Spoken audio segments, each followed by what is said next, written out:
Dear students, today's topic is composite medium. So what do you mean by composite medium?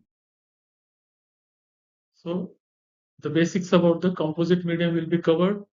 So at the end of video, student will be able to define composite medium, enlist the composite media used in bacteriology laboratory, also able to delineate the utility of few medium like TSI and bilasculine medium in the bacteriology laboratory.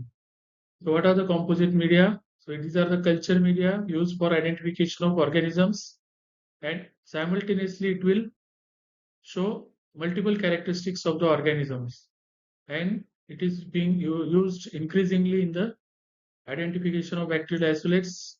These are convenient, and simultaneously multiple characteristics of the organisms can be demonstrated. What are the examples of composite medium?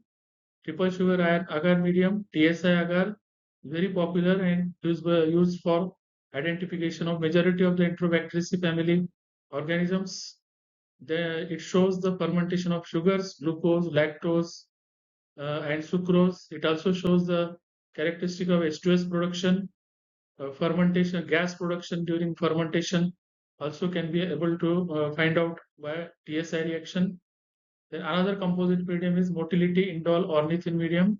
Here simultaneously motility of the organism, production of indole and ornithine medium, ornithine decarboxylase is found out in the motility indole ornithine medium.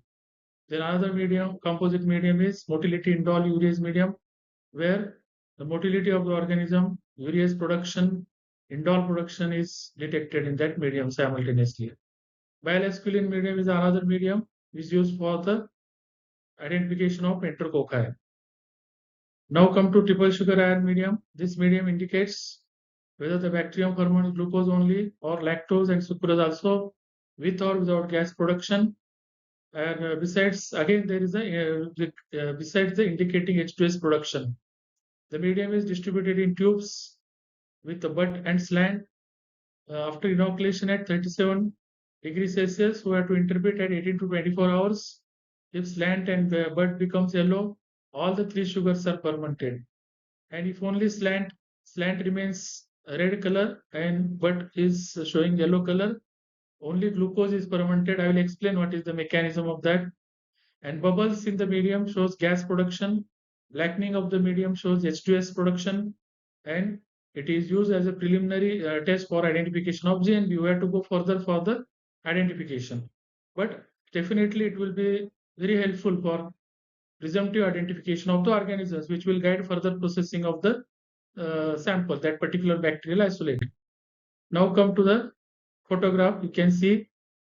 So first tube, if you see, there is a yellow slant and yellow bud. So both all the sugars like glucose, and in addition to that lactose or sucrose is also fermented, and there are cracks in the medium which shows production of the gas. Production of gas is seen. So here you can see the cracks in the medium. Then K by A, you can see K, that is a red colored slant, and here yellow colored bud. So K by A, and here blackening of the medium, it shows H2S production. Then K by no change. K by no change, it is seen by the non-fermenters, where there is no such reaction will be seen. So this TSI can also be helpful for as a screening for the non-fermenters. Again, of course, we have to go for further tests for non-fermenters. Then the last tube, it is an uninoculated tube. Now it is surprising that how K by A reaction, that is alkali by acid reaction in TSI, is interpreted as only glucose fermentation. So it is something related to the composition. So that these three sugars, lactose, sucrose, and glucose. So lactose is 10 parts, sucrose is 10 parts, and glucose is 1 part. So if only glucose is fermented, acid produced within the 8 to 12 hours will make entire medium yellow. But we are not examining the tubes. So ideally we should examine the tubes at 18 to 24 hours. So what will happen afterwards? So in the beginning 8 to 12 hours, the entire medium becomes yellow. Entire medium becomes yellow, and further incubation, what will happen? The acid produced on the slant gets oxidized and it will revert back to the red color because of oxidation of those products, fermented products. However, deep inside the bud, so there is no oxidation effect, so it remains yellow. So only glucose, if only glucose is fermented, the slant becomes red and the bud remains yellow. So that is the interpretation of TSI. Especially, it is very tricky for interpretation of the sugar fermentation. But certain organisms, in addition to glucose, it will ferment lactose as well as sucrose. So a lot of acid is produced. You can see the composition: 10 parts lactose, 10 parts sucrose.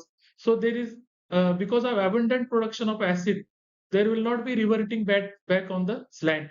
So slant will also remain yellow. So yellow slant and yellow, but it will show that glucose is fermented, and in addition to that, lactose or sucrose, lactose and sucrose are also fermented. So this is very important. We should keep in mind. So another composite medium, it is a bile ascilin medium. So it is used to differentiate between the enterococci, that is group D, from other streptococci, and this medium helps look for the growth in presence of 40% bile. The ability of those streptococci which can grow in presence of 40% bile, and simultaneously it also detects the ability to hydrolyze the esculin to esculitine and glucose. The esculitine combines with the ferric ions and produce black complex, that is a phenolic ion complex. Now conclusive remarks or take home message. So such composite media like TSI, motility indole urease medium, motility indole ornithine medium. So it makes our work easy for identification of bacteria, and PG students are herewith instructed to read the mechanisms of each composite media and its utility in bacteriology lab. Thank you for your patient listening. Thank you.